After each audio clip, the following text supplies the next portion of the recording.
Here's quick tip number 10. This is making air conditioning for your buildings on the layout.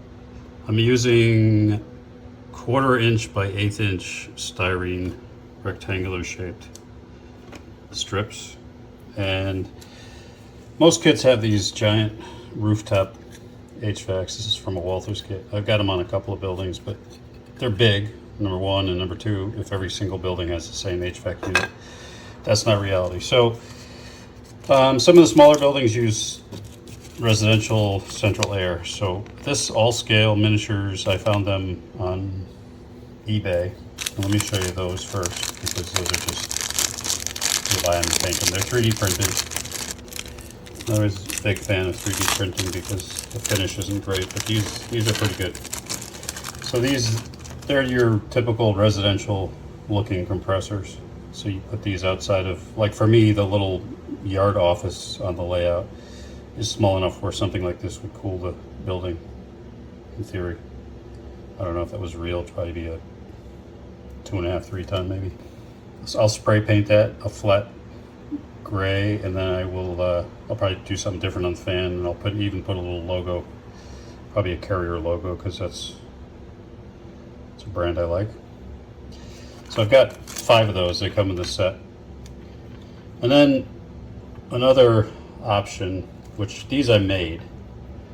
So if you look at that, it's a little Carrier logo on there. It's a large through the wall or window air conditioning unit. So I'll put that on probably around the office area of the ADM facility. So it'll be coming through the wall, and I'll put some little supports underneath it and weather it a bit. And I've got another one.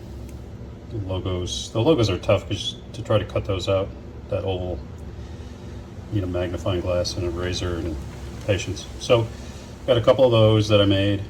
These, which I'll place strategically, these are the central air residential types. I know you can get like smaller rooftops.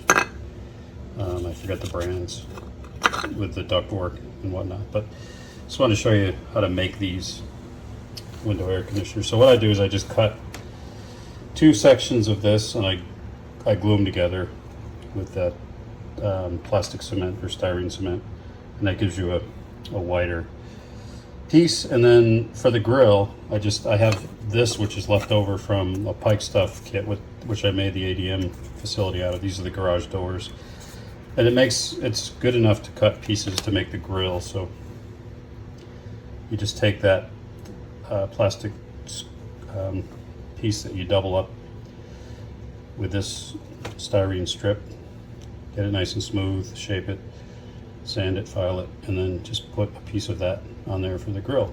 And then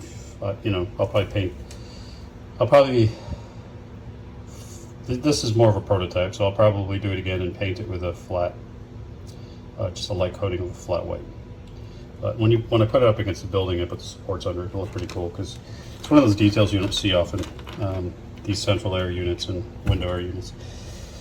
Anyway, I hope that's helpful. It's another tip for making inexpensive details for your layout. Cheers.